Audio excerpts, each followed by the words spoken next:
नमस्कार, आप देख रहे हैं डाबरा समाचार 24। इस समय हम बांसगांव लोकसभा क्षेत्र के अंतर्गत डड़वापार चौराहे पे हैं। यहाँ पे भाजपा के वरिष्ठ नेता रतन प्रकाश दुबे जी से हमारी मुलाकात हुई और आइए हम इनसे खुद जानते हैं कि इस बार चूंकि इस लोकसभा से 3 बार सांसद रहने के बाद चौथी बार फिर चुनावी मैदान में है सांसद कमलेश पासवान जी, और उनके लिए ये लोग वोट मांग रहे हैं और जनसंपर्क कर रहे हैं। आइए सीधे इनसे बात करते हैं। सर, अपना परिचय आप स्वयं दें। मैं रतन प्रकाश दुबे जी, तो भारतीय जनता पार्टी का कार्यकर्ता हूँ जी, और भारतीय जनता पार्टी के प्रत्याशी है कमलेश पासवान जी।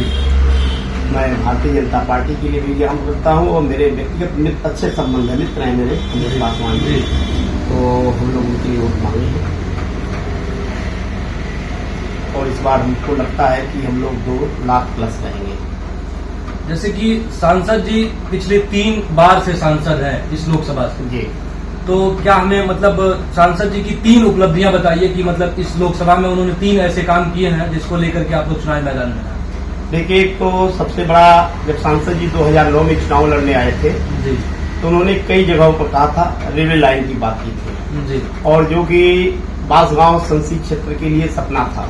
जी, इसके पूर्व में भी कई बार लोग सांसद रहे, मंत्री रहे, प्रयास भी किए लेकिन सफल नहीं हो पाए।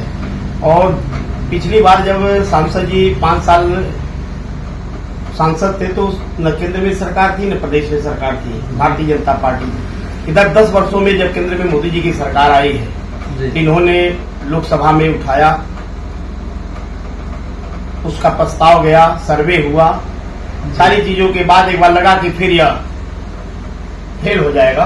फिर उन्होंने जाकर के पूर्वांचल के सारे सांसदों को लेकर के कमलेश पासवान जी मिले और प्रधानमंत्री जी ने उन्हें आश्वासन दिया कि अगर उस रेल बोर्ड के लोग कहते हैं कि उस पर हमारा घाटा होगा तो उस घाटे को हम पूरा करेंगे और वहां पर रेल लाइन पास होगी। आप देख रहे होंगे कि सर्वे भी हो रहा है, किसानों को पैसा भी मिल रहा है जी, और बहुत जल्द उसका काम शुरू हो जाएगा। जी। दूसरी उपलब्धि आप देखिए, हमारे क्षेत्र में एथेनॉल प्लांट जो है जी, शिलान्यास हुआ, चालू भी हो गया और यहाँ पर 2 फैक्ट्रियां, एक सीमेंट की फैक्ट्री, उसका अधिग्रहण जमीन का होने जा रहा है, बहुत जल्द खुलने जा रही है जी, और दूसरी एक बर्जर पेंट की फैक्ट्री जी, और गीडा को, जैसे गीडा है या मिनी गीडा होने जा रहा है हमारा धुरिया प्लांट। जी, धुरिया पार में समझिए कि सरकार सारी तैयारी कर ली है जमीन अधिग्रहण की और बहुत सारे इंडस्ट्रीज यहाँ पर लगने जा रही है, जिससे इस क्षेत्र के नौजवानों को रोजगार का भी अवसर मिलेगा। यह बहुत उपलब्धि है। और एक 4 लेन, हम लोग सांसद जी के साथ जब विपक्ष में रहते थे हम लोग, तो सांसद जी के साथ करीब हम लोग 6-7 बार धरने पर बैठे थे जी, ये 29 पे जो 4 लेन बन गया है, गोरखपुर बनारस। जी, जी, हम लोग हाटा में, गगहा में, मजियामा में जी, और कुसमौल में भी जी, हम लोग धरने पर बैठे थे। आज देखिए 4 लेन बन के तैयार है और लोग चल रहे हैं फराटेदार। जैसे आपके इसी लोकसभा क्षेत्र में 2 पुल जो सरयू नदी पे, जी, एक गोला ब्योरी से लेकर के हाजीपुर को जोड़ने के लिए पुल बन रहा था, उसका काम अभी अधूरा है, और बरहज में एक पुल बन रहा था। इन दोनों पुलों को लेकर के सांसद जी कितने प्रतिबद्ध हैं? एकदम सांसद जी का पूरा प्रयास है। अभी मुख्यमंत्री जी से सांसद जी और क्षेत्रीय विधायक राजेश त्रिपाठी जी ने, दोनों लोगों ने बात किया है। कुछ टेक्निकल फॉल्ट था जी, वह दूर हो चुका है और करीब 225 करोड़ से ऊपर रुपया सरकार ने, भारतीय जनता पार्टी की सरकार ने उस पुल पर खर्च कर चुका है जी, तो इसलिए वो पुल हर हालत में हमको लगता है कि नवंबर या दिसंबर में जी, उस पर काम पुनः चालू हो जाएगा और 1 साल के अंदर वह पुल पूर्ण रूप से चालू होकर के इस रोड को पूरा जोड़ देगा। और सांसद जी का अभी हम लोगों की इसी चुनाव में बात हुई थी, यह रोड भी जिस दिन वो पुल तैयार हो जाएगा जी, मतलब कौड़ीराम गोला जी, इस 4 लेन से लेकर के उस 4 लेन में मिला देंगे, मतलब इसको भी 4 लेन बनाया जाएगा। हाँ, 4 लेन ऐसा सांसद जी का अपना मतलब उनकी सोच है जी, जी।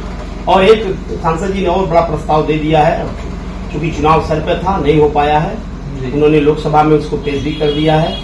देवरिया से लेकर के खजली तक जी, देवरिया से आएगा गजपुर, कौड़ीराम, बांसगांव खजनी होते हुए जो 4 लेन गया है जी जाकर के उसमें गीला वाले में मिल जाएगा। यह प्रस्ताव एक ड्रीम प्रोजेक्ट सांसद जी के दिया है। और बाकी जमीनी मुद्दे जैसे कि पब्लिक को आप जब पब्लिक से मिल रहे हैं, जनता से मिल रहे हैं, तो उनको क्या बता रहे हैं कि मतलब ये चीजें भारतीय जनता पार्टी की सरकार या सांसद जी ने किया है जो आपको जमीनी स्तर पे जो लाभ हुआ है उसको? देखिए, कमलेश पासवान जी को जब लोगों ने चुना है जी तभी मोदी जी प्रधानमंत्री हुए हैं, और जो निश्चित तौर पर जो भी योजनाएं केंद्र की या राज्य सरकार की आती हैं जी, तो कहीं न कहीं उसमें हमारे विधायक, हमारे सांसद का ही योगदान होता है। जी बिल्कुल। आज करीब ऐसी सैकड़ों योजना है जो भारतीय जनता पार्टी की सरकार ने, नरेंद्र मोदी जी की सरकार ने, योगी जी की सरकार ने दिया है, चाहे वो शौचालय हो, आवास हो, वृद्धा पेंशन हो, किसान सम्मान निधि हो, ऐसी तमाम योजनाएं हैं जिनको हम गिनाएं तो पूरा वक्त लगेगा। और जनता, एक एक लोग, आज हमसे ज्यादा जनता जागरूक है। हम लोग गांव में जाते थे तो कई लोग कहते भी हैं कि सांसद जी आते नहीं है, लेकिन वोट हम लोग भाजपा को देंगे, ठीक। लेकिन यह वर्ग बहुत नहीं, यह वर्ग बहुत आपके पूछने से पहले मैं कह रहा हूँ, ठीक ना, क्योंकि आप ये बात हमसे पूछते, हम लोग भी गांव में गए हैं, हम करीब पूरे चुनाव में करीब 110-15 गांव में मैं स्वतः गया हूँ, तो लोग कहीं एकाध लोग मिल गए कि भाई सांसद जी आते नहीं है जी, तो हम लोग बताते हैं कि सांसद जी को 6 दिन सदन में रहना होता है, और उरुआ से लेकर भागलपुर मेल तक सांसद दिन रात चलेगा, तब भी घर घर गांव गांव नहीं जा पाएगा।